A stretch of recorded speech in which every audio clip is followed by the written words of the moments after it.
Right, so had a snorkel hole saw down at the shop, which is 111mm, not quite the 114 as it asked for, but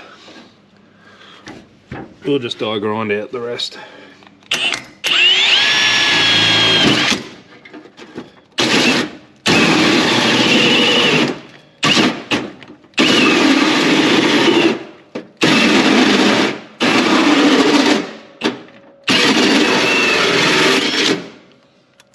That's it.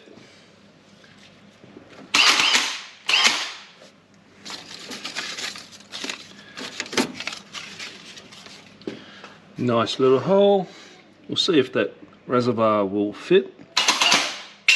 If not, we will grind out a little bit more, paint it up.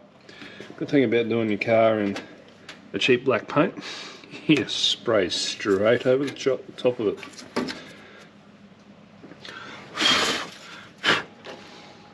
And stop it from rusting.